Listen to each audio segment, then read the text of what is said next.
Hi, I'm Don. And hi, I'm Cindy, and welcome to Pearls of Liberty, October 1st, 2011. This week has been kind of an interesting week, kind of confusing in some ways. One of the big activities that's filled people's minds, and even on the mainstream media news, has been the Wall Street protests. And they don't seem to be accomplishing anything or even have any specific goals. Right.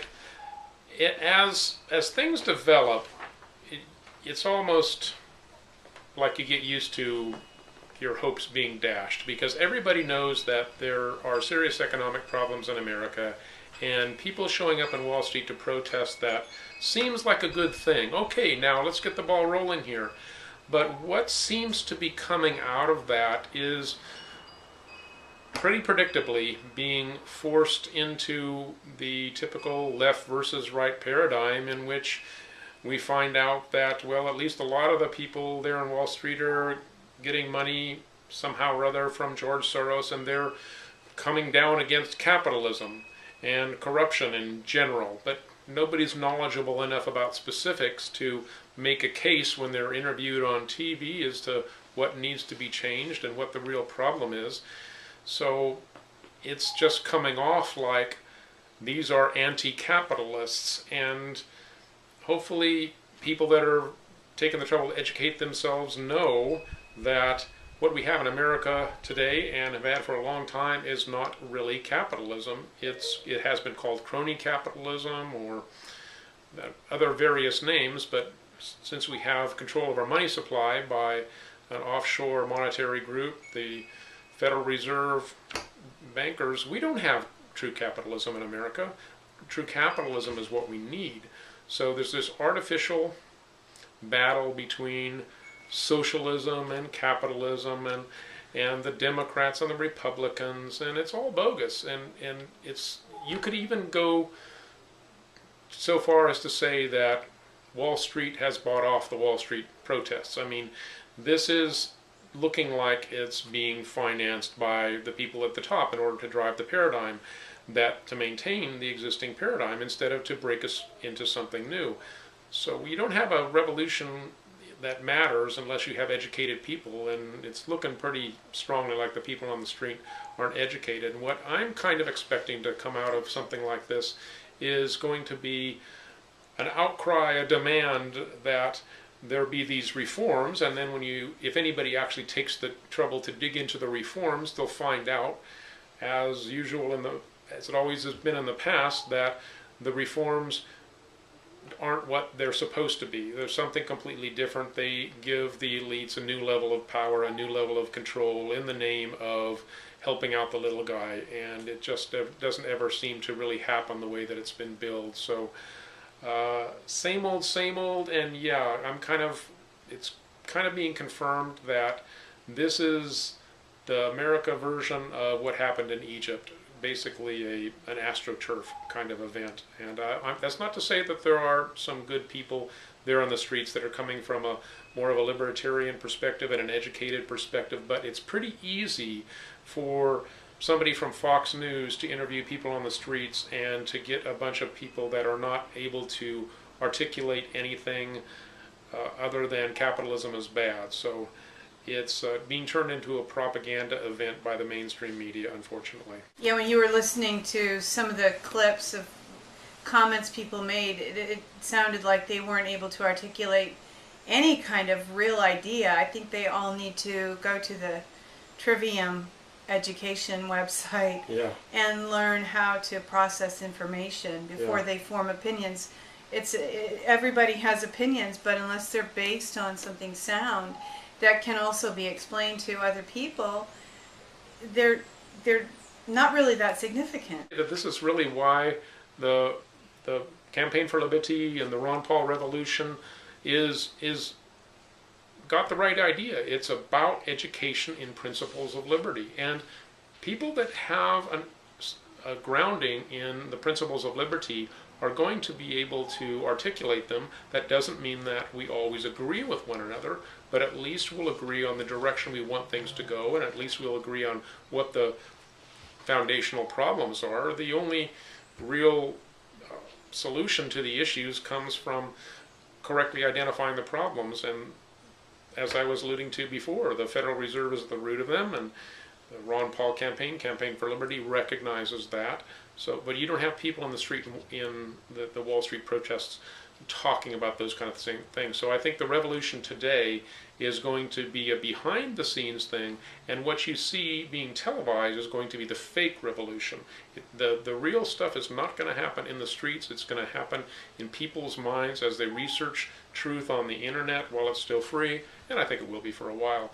It's going to be increasingly harder to find truth. So do it, dig in while you can, and form your researched and opinions that you can substantiate. It's just so discouraging to find people that can't articulate why they believe what they do. And don't just agree with us. We're not asking you to agree with us. We are asking you to do your own research and form your own opinions and begin to communicate in whatever way is most natural and accessible to you, to those around you, and we need to help one another become free and try not to have a whole lot of division. And there's been a lot of confusion this week about some things that have been going on. Did the underground bases really blow up? Is this going to happen? Is that going to happen? Funding is going to be released for good purposes. It's all confusing enough that it's difficult to formulate a strong opinion. So if you don't have enough information to formulate a strong opinion, do what you know is right in the pursuit of truth, and be a little light on your feet. Be willing to change. Don't commit yourself to an opinion that is not well substantiated, because you might find that you need to change it. If you recognize that you're working off of talking points of some Fox News or MSNBC news that you saw, bang yourself in the head and go research those things so that you can substantiate where you're coming from. And we really need to recognize that people that are fighting for liberty often disagree with one another. It doesn't mean there isn't a real movement for liberty. The founding fathers were of quite divergent opinions, but had a real hunger in their hearts for liberty. That is growing in America, but you're not going to find it being televised or through mainstream media outlets.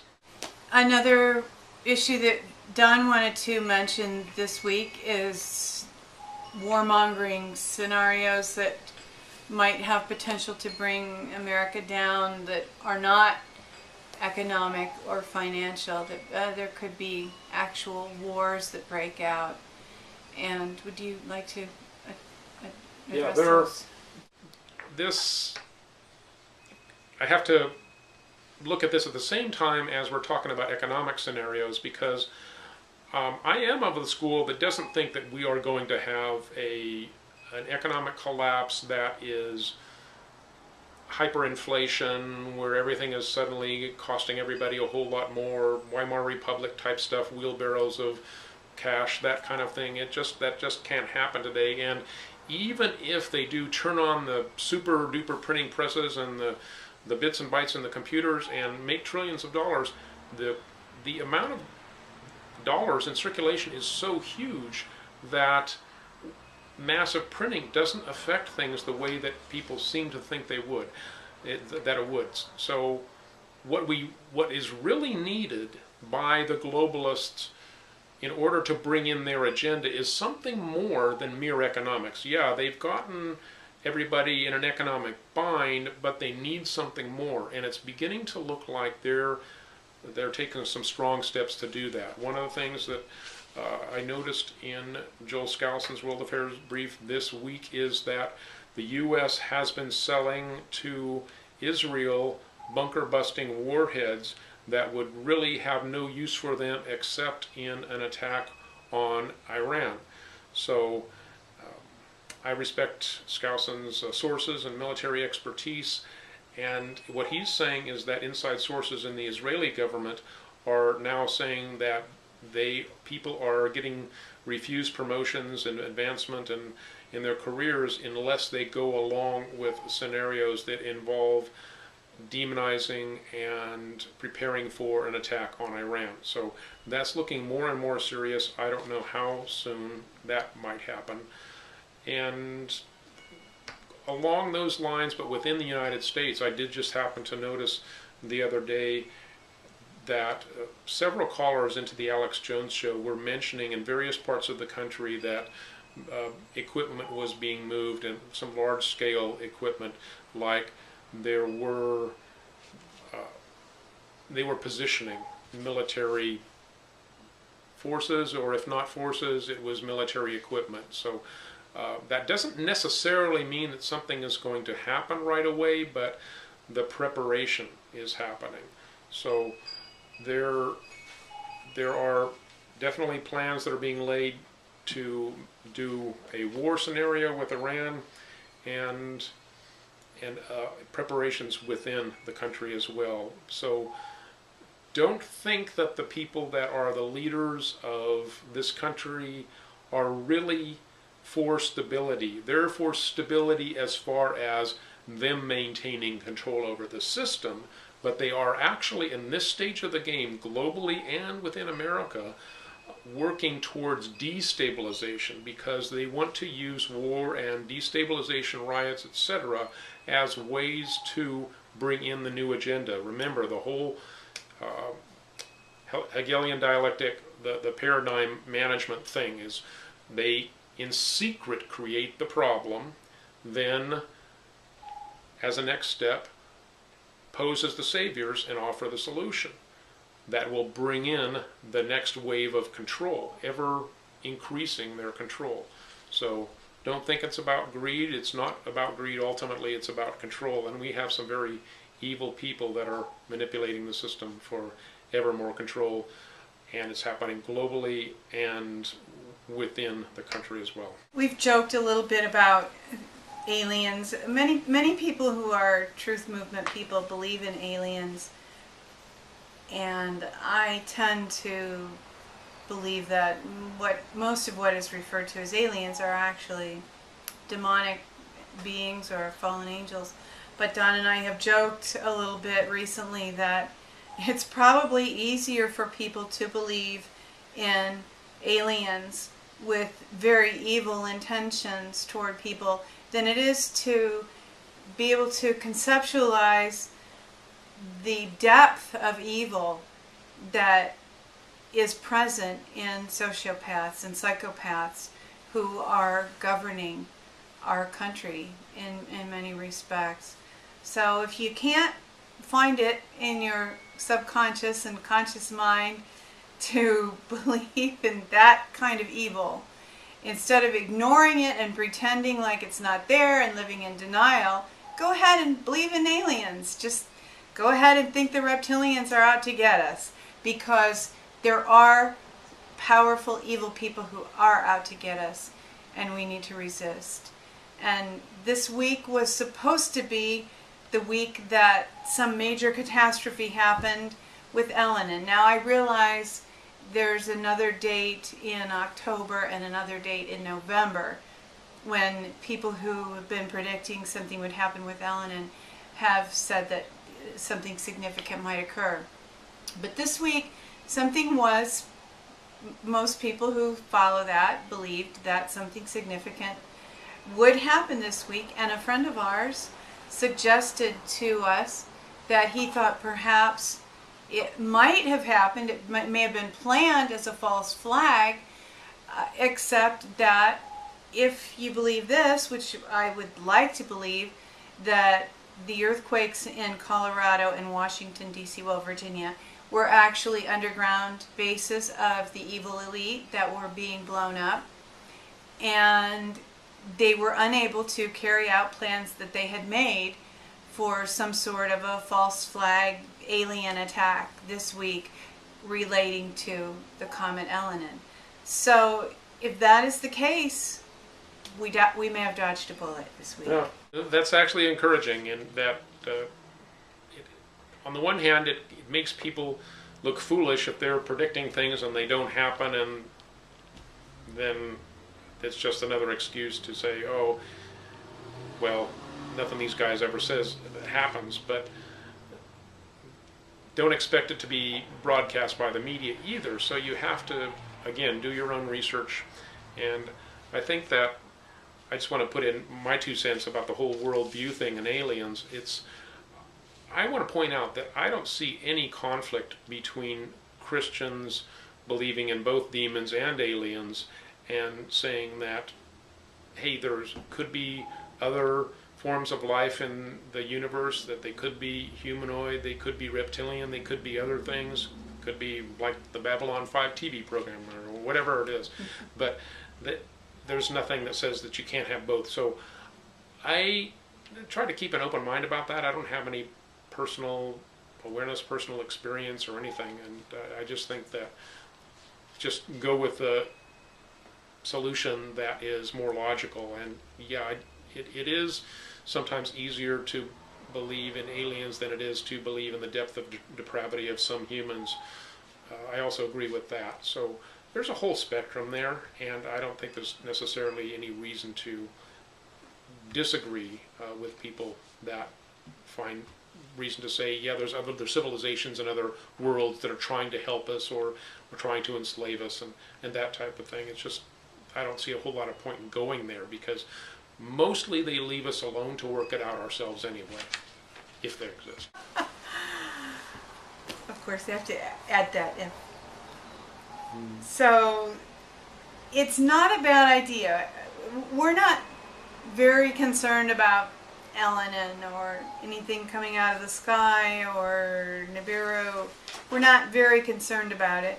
But we happen to live in the San Francisco Bay Area, which is an earthquake zone.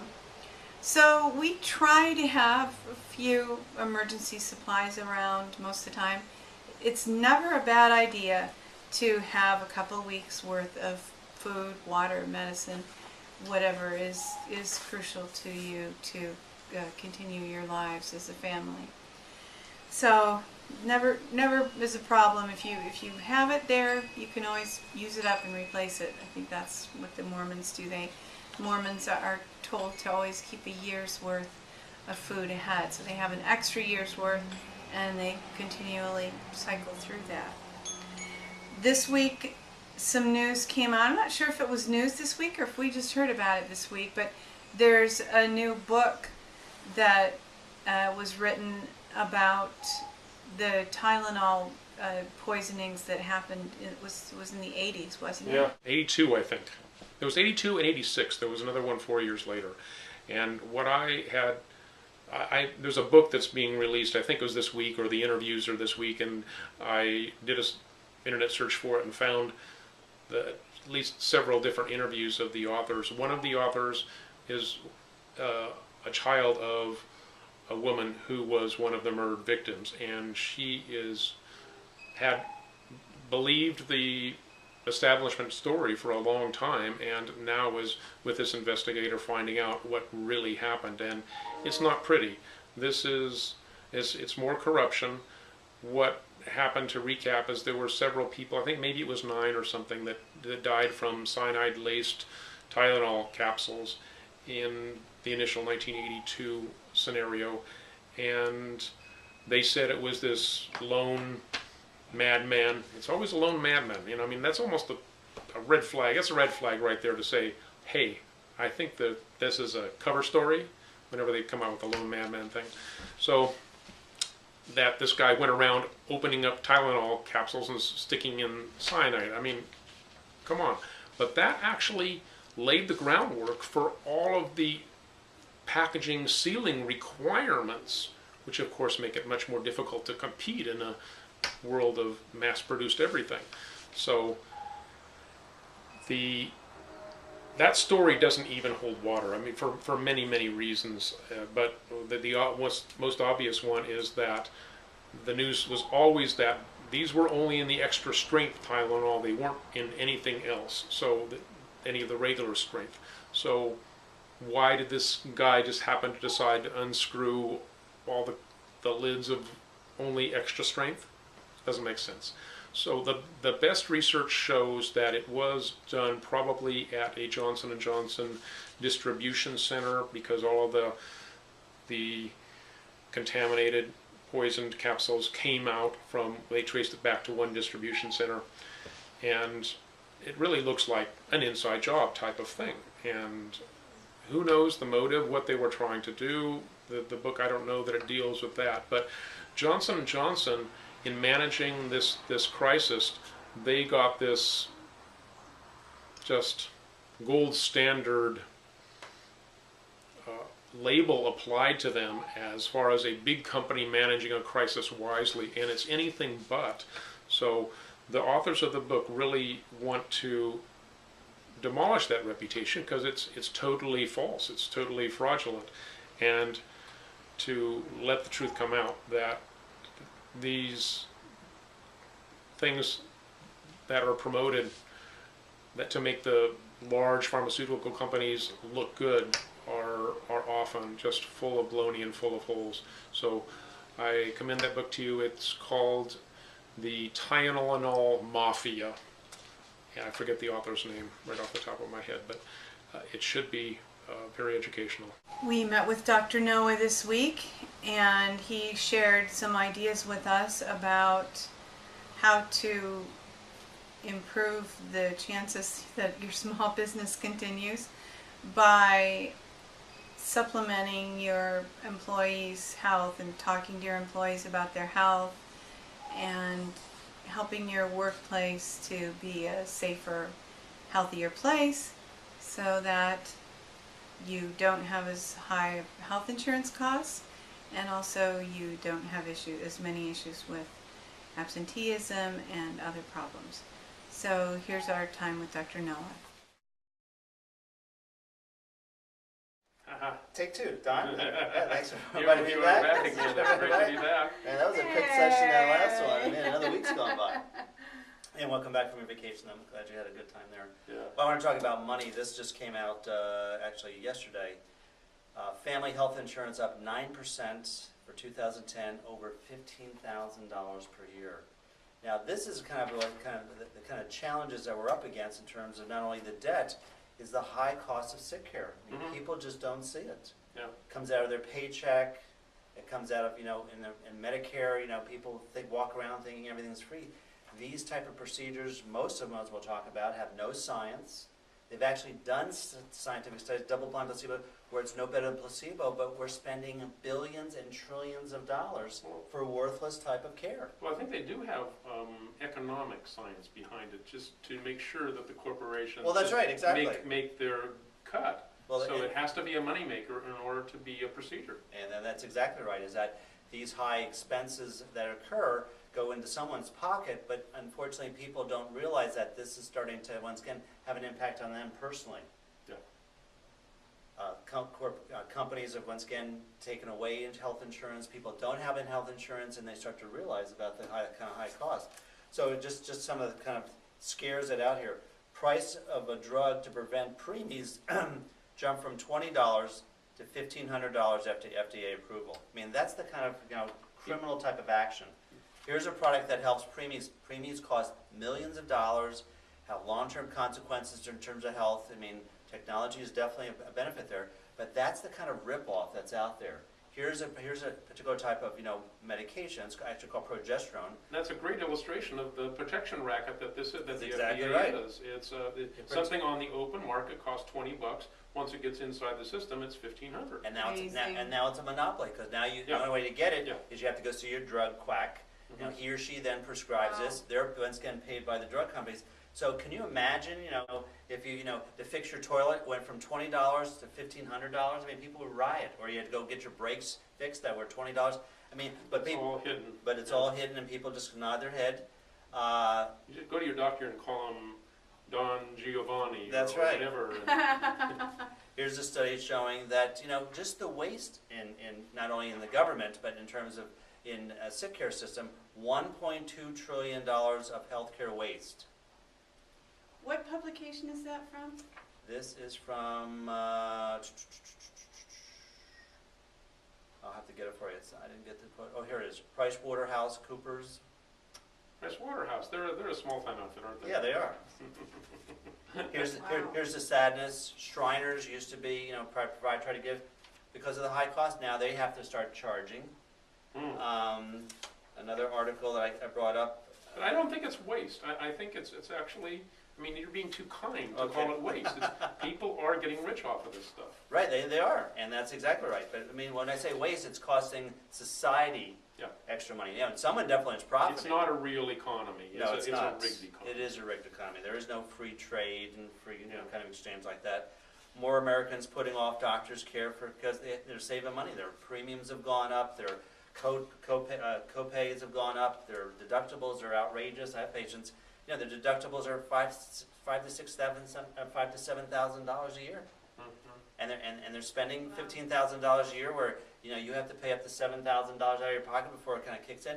Now the only good thing about it is they find out really what the real cost is when they go see their drug doctor. They find out that cost them $300, and then they go, well, they didn't do anything. Well, they never did anything before. You just didn't see the $300 because that was hidden because that was pulled out of your paycheck $1,000 where they get their $300. So that's the kind of good side. So hopefully people will wake up Well, when this hopefully. happens and realize the system is broken. Right? Here's another article. Mayo Clinic in Arizona stops treating Medicare because Medicare is bankrupt. I mean, it's a joke. I mean, it just. Wow. But that's one of the most challenging patients I have because of this mindset. I mean, great, we want to be respectful for the elderly. We're actually getting older ourselves.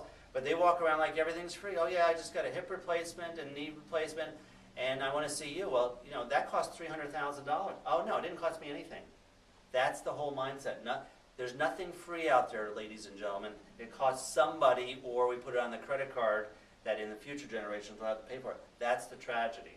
But also that's part of that global type of economy is that debt is now causing different types of people to be able to control people. We're being herded into this domesticated mentality, and what we think is good for us isn't even good for us. That's right, it isn't. So one of the options that you can do, especially in the workforce, is what's called corporate or business wellness. Is that whether or not you're a big company, or as I was talking to Cindy, we're not going to talk about Fortune 500, we're just talking about little business like myself. I'm a small business. If something happens to me, that this business here stops and 2 or 3 people now lose their job. And that could be a plumbing, that could be an accounting thing, so the numbers can range up to a couple people to things. So taking care of the key person as well as the workers we'll talk about has a real return. One is that you won't lose your job, and 2 is that you're able to reduce cost in terms of health care, workers' compensation, absenteeism, productivity. When you have healthy workers, they do better, and it happens. And so the real economy is small business. It is. And that's where there all the hasn't business been a is. small business recovery No. at all. It's been on the downhill ever since, really this millennium. But Right, exactly. Especially since 2008. Exactly. Yeah. And the so-called, the bailout was bailing out the Right, bankers. the big guys. Yeah, big guys. Yeah. The people that have millions of dollars, don't pay any taxes, but they pay contribution to different types of campaign funds, and so that's their kickback. That's their production money. Yeah, which is a great return. Here, I'll give you. I was just listening where this guy bundled together like $500,000, but then he was able to, through his connections, through his business, get almost $1 billion worth of grants. What kind of return on investment is that? It's great. Of course, once again, that's what government is. It's is. really a way Racket. to get the insider deals Right. for those that have the clout to do that. Exactly. That's it's like the that's mob. government. It's basically protection. Mhm. You pay us, the mob, the money. You do it. You pay my campaign, and then you'll get your sweet And job. of course, no wonder people do both sides, because Exactly, whoever yeah. wins, they've got their insurance protection money in there. Right. So just like with the whole theme of this, and also Dr. Yu, is try to instill and empower you to understand that you have a lot of control to what you can do in terms of health and well-being. Being a free person does not mean living in a certain country. That's right. It means taking responsibility for your life, and what could be more foundational than health? Exactly, and that's one of the key foundations of what happens on how people react. We all know people, and I hear it almost on a weekly basis. Yeah, I hate my job, but they have benefits. Right. And you don't realize the benefits are killing you. Well, not only are they killing you, but now you're a slave. Yeah, So now yeah. the corporation knows that Yeah. you're like that, and so they just keep, jerking around, making it more difficult because they know that you're afraid because Yeah. this high cost is the whole scam Yeah, there. It's all about fear. Right, Yeah. the fear. I mean, actually, I was talking to my ex-wife. She was fearful, not having insurance because she broke her wrist. Well, I grew up in a time when you broke your wrist. Okay, that's $100. Mhm. But now they've created it where now that's tens of thousands of dollars, Yeah. and that's part of the fear to be able to. Yeah, if I don't have insurance, we know that 60% of all bankruptcies is due to medical accidents and injuries. Mhm. So they've created this atmosphere like you have to have insurance. The insurance companies sort of say, well, we're trying to control the high costs, but they know that that's part of their scam. Yeah. If why would you spend $15,000 a year if you hurt yourself? It was going to cost you $100. You wouldn't. No. What you're afraid of is you going in. It's going to cost you $100,000, $300,000. We talked about cancer, $300,000 to $500,000. That's scary. Yeah. Even though it doesn't even work and it's worthless stuff, that's the scare. Yeah. Incredible. I tell the story. I had a patient. This was 10 years ago. Had a splinter for whatever reason. Went to urine. $1,300. I mean, what? $1,300 to take a splinter out of your finger? Well, fear tends to Well, exactly. enslave people. Yeah. The story of our absolutely. enslavement is a great video about that, and I'll put the Right. link up. Yeah, that'd be great. And so if that- you're afraid, Exactly. you're very easy to control. Well, it's and like that- having a handle And that's on what you this that is people part can of. This is grab. part of your so-called health care, is you're afraid, which then constitutes then how you behave, both politically, libertarian way, how you Mhm. act your life. Now you're in Yeah. constant fear. Yeah, the new freedom fighters are not carrying guns. They're people that understand these things That's right. like we do, and they're trying to help other people grab hold of them so that you can live without fear. And that's where power is knowledge. Yeah. Exactly. If you have the knowledge, then you That's have right. power over it. Yep. That's why they give you misinformation. That's why they make you afraid, because that takes away your power. Yep. Because Yeah, right. I don't know anything. I can't take care of myself. Someone else does. And Yeah, when they it's- do that, now there's the master and you're the slave. And as soon as you expect government to keep you free, you're already enslaved. Well, you are, exactly. Thomas Jefferson hit the nail on the head when he said that there's never been, in the history of mankind, a people who were uneducated and free. It That's will right. never happen. Exactly right. Yeah. So that's the beauty of the internet so far. I know there's movement to try to limit that too and try to restrict that. Like, try to put the genie back in the bottle, I Well, think. exactly, which is going to be difficult. But still, I mean, there are now attempts to try to really Yeah, squash that. yeah, there's enough people with technical savvy out there that it's never going to happen. Well, But that's there good, will be that's good. people that will think it has happened, Right. And but there will always be Right, free that's- access if you know how to go there. that's good to hear. And also, like, Cindy and I and Don are working on Dr. U, trying to provide information so Mhm. that you can empower yourself. Absolutely. You don't have to be afraid. I mean, even my front desk person, which has she got a little scratchy throat, and all the first thing she wanted to do is run to the drug doctor. So why would you do that? Here, try these natural things. Gone. I mean, so that, once again, Yeah. that's that mindset. I mean, Yeah. it's so prevalent. It's the new priesthood. It is. Yeah. And the fear is how they make money. It you know, is. they with all the cancer walks, cancer runs, cancer this, cancer that. It's all I don't know if they intentionally do it, but what it does is it makes people constantly think about cancer. It does. And I think that people on some subconscious level Mhm. believe that if they will give money or somehow, it's like, pay this money so you won't get cancer. I mean, Right. I think that there's a subliminal suggestion there. There And is. of course, it's not true. Well, it's all part of And all propaganda those- and mind control. Yeah. all those That's all it is. foundations they really just, they're part of the corporation too. They're part of the system that Well, just gets more well, money. and it throws takes away back from the in. real empowering aspect. Yes, I'm afraid of cancer. I'm always looking at cancer. But these people over here, well, that's why we're walking, because the scientists are going to come They'll with a help magic us. pill. They'll and rescue they'll rescue us. us. Just give, all they need is If more we money. walk Exactly. far enough, they'll That's rescue exactly. us. If I make one more quilt, that will, and that money goes into these people that have no type of, understanding about what cancer is all about. All they're worried about, here's a drug for $10,000 a month that allows you to live, 1.3 months longer. Yeah, and suffer terribly. And Yeah, suffer I think we terribly. should start a new group, a new foundation. money for the medical monopoly for That's the right. mafia, medical monopoly for Exactly. cures. Exactly. Yeah. Say that 5 times real fast. Really. So when it comes back to business, I mean, there are now, studies that have been done that by doing just simple things, having the employees try to have a kind of a wellness program where, they're educated, and I've done that with some other companies around, where you go in and I just teach them what we talk about here: exercise, eat right, get a good plenty of sleep. And what they were able to show by spending that kind of money doing that, in this University of Utah study, for every $1 spent to try to do for preventing injuries from work comp and like that, you save $16 in terms of reactive. I actually got an offer from my company within the last couple of weeks that, something in the email about, we can find a wellness coach for you. And I didn't even bother saying, well, I already have one. Well, no, but that's good. So I really applaud them that that's what they're trying to do. Yeah. Because But I think that can also be it's good in theory, but if they just use that as a way to steer you into the system, they tell you basic stuff about eat right, sleep well, get you eating less junk food, but then still keep you in the system. No, you right. think you are on the right track, but you really aren't fully taking Take responsibility. your statins, take your blood pressure Right. medicine, Yeah, find right. out if you've got this, get a colonoscopy.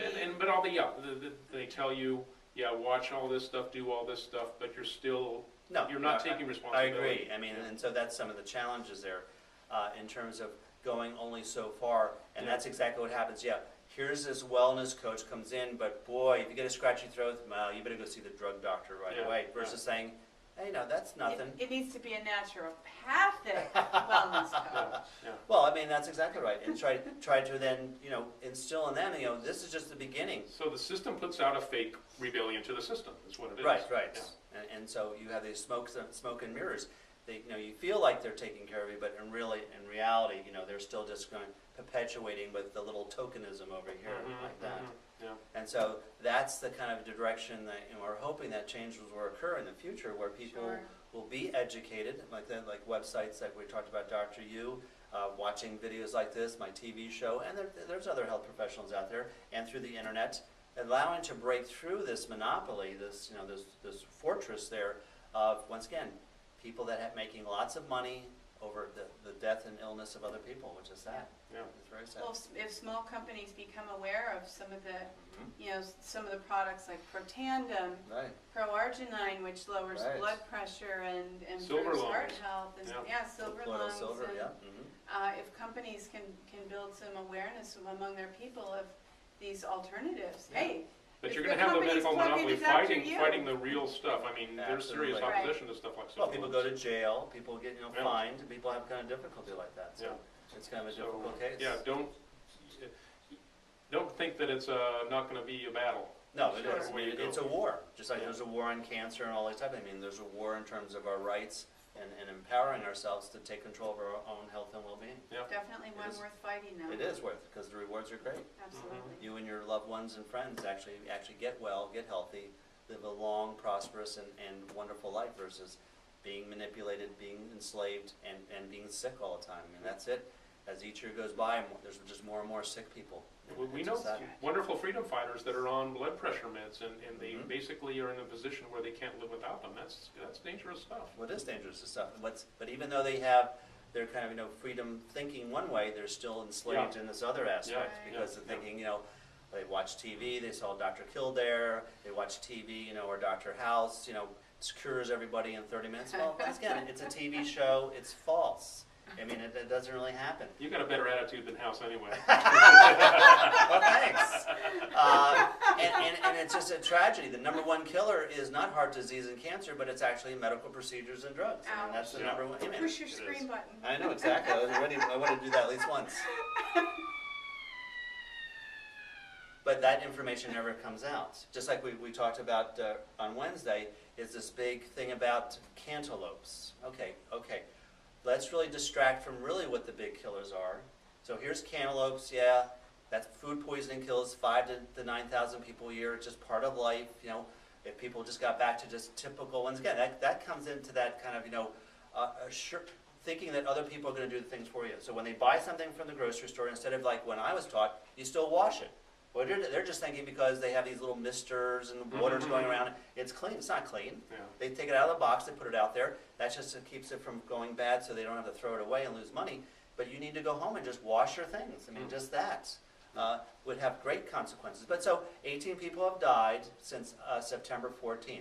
So in that same time, tens of thousands of people have died taking non-steroidal anti-inflammatories. Yeah, as directed. As directed. This isn't overdoses like that. So what's more dangerous? You know, and where's all the attention of the media? These cantaloupes, or taking Motrin, Tylenol, aspirin like that, which kill tens of thousands of people in the same amount of time. Yeah. Well, another thing happened this week. I just listened to an interview, and you may not be aware of this, but I want to get your take on it. Sure, please. There was, when was it? Over 20 years ago, in the 80s, there was the Tylenol murders. Right, where they were contaminated the Tylenol. Contaminated Tylenol. Right. There's a new book out where somebody is talking about the Tylenol mafia, and within Johnson & Johnson, there's this incredible corruption, and how they tried to paint it as some lone nut that went around twisting bottles and putting in these capsules, and at the same time the investigators were saying, well, it's only in the extra strength Tylenol, it's not in the other.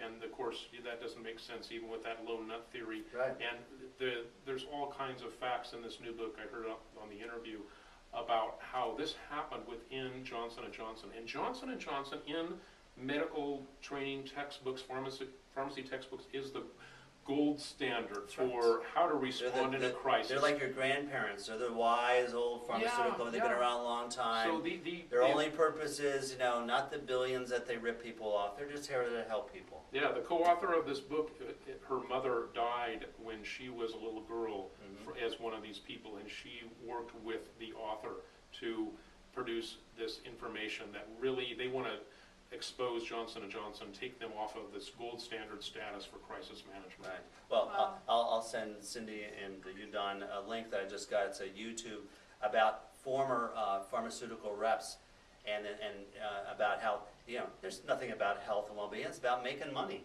And then there's a biochemist who worked for a drug company, and they said, yeah, they know there's no science. All it is once again dealing with symptoms. You can, you know, like I talk about. You can either take a drug or you can drink, you know, two bottles of Jack Daniels. I mean, you get the same. I vote for Jack Daniels. Well, I know, exactly. I think you should have a little more fun. But what these drugs do is just shut down certain pathways for a short amount of time. The problem's still there, and then the symptom comes back up. And so it's just like, you know, an alcoholic, you know.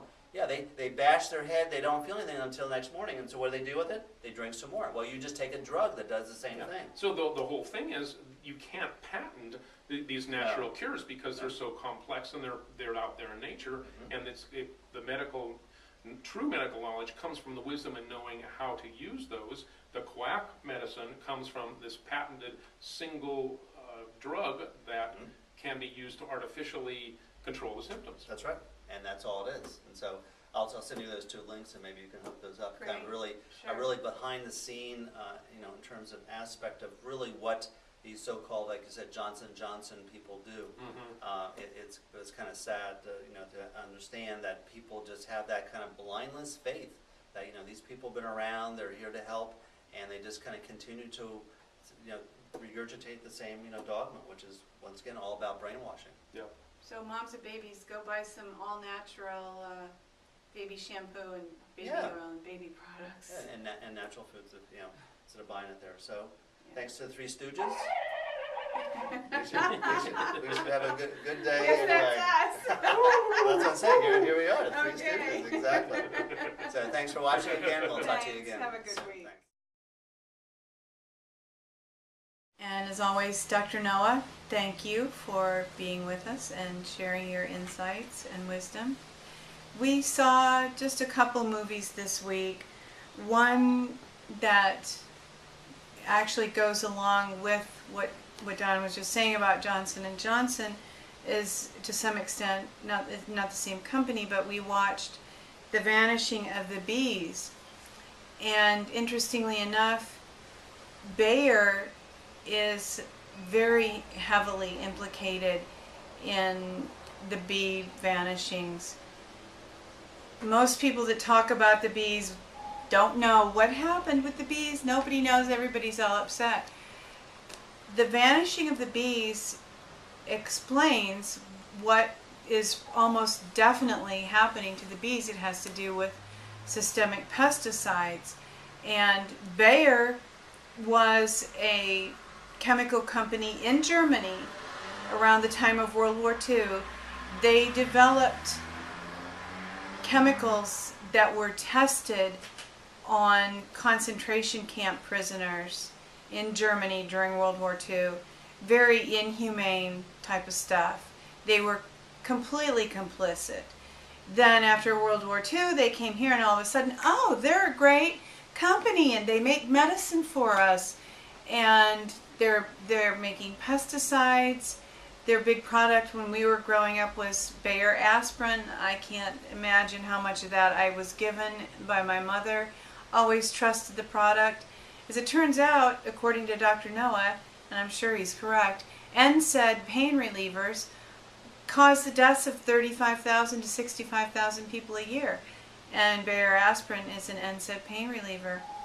And there just seems to be a death culture around. I'm not implicating Bayer specifically, but there seems to just be kind of a death culture around a lot of chemical companies.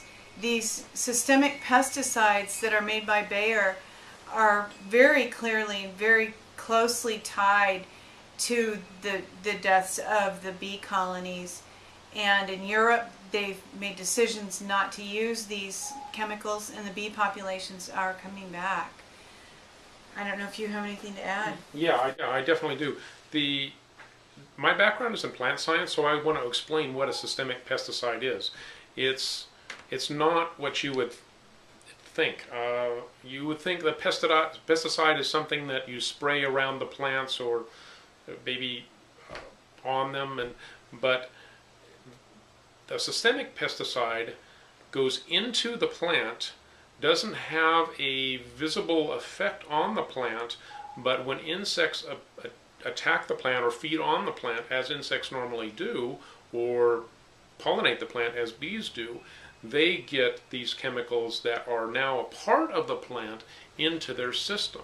So systemic means it's within the plant. So this not only is bad for bees, think about it, it's bad for people or animals or whoever is eating what the crop is. These are chemicals that have serious negative biological effects by virtue of the fact that they kill the animals that otherwise feed on the plant. So think about what that does to people, let alone bees. So yeah, it's horrible.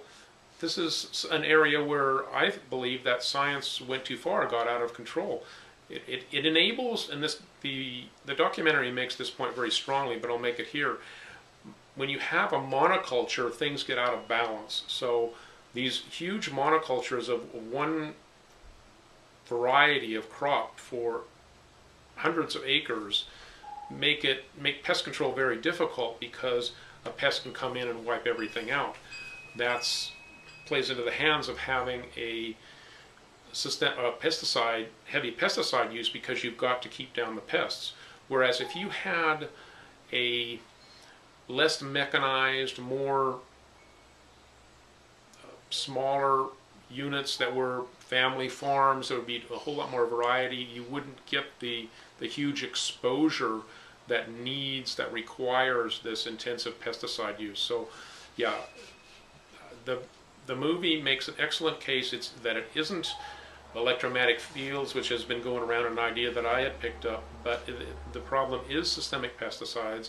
So it's definitely overcomable, but the root problem is the way we've been doing agriculture, and it's with systemic pesticides that have reached this critical mass within the last several years. There really is a serious problem with bees, which are if you don't have plants pollinated and you don't have bees around, that's a big deal. So this is another part of mankind needs to reverse direction, go back to simpler, less massive ways of doing things. I strongly recommend the film. It's Vanishing of the Bees, and it's on Netflix. Watch instantly right now. Another film that I watched this week by myself, I just happened to see a little bit of Princess Bride while I was busy doing something else. But I happened to notice in Princess Bride that she is being stolen, kidnapped, as a false flag terror attack in order to attempt to trigger a war with this country. I think it was Gilder, that the prince needed an excuse to start a war with Gilder. So he was paying people to kidnap his fiancée. Imagine that. Do you think they were trying to tell us something in that movie? It's amazing the truth that you find when you're not looking for it. Once your eyes are open to things, you realize this stuff has always been a part of mankind, and it's in our stories, but somehow we're blind to it in our everyday life and in the news. We don't see it when it's right in front of our eyes. So it's another thing to help you be aware that these things really do exist, and they don't only exist in fairy tales. We also watched The Name of the Rose. It's an older film, but quite good. It's a murder mystery in a very interesting setting. And you get to learn a little bit about the history of the church and see the monks in the 14th century argue about whether Jesus was poor or not.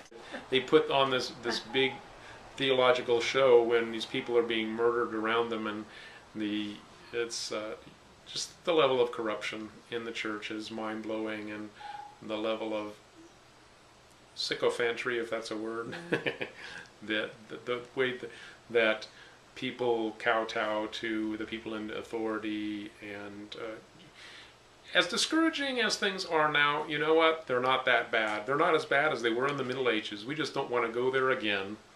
So it gives you a kind of a sense of history, and the Sean Connery character is in love with knowledge and books, and at that time the church was the custodian of all of that in the Western world and the European world anyway.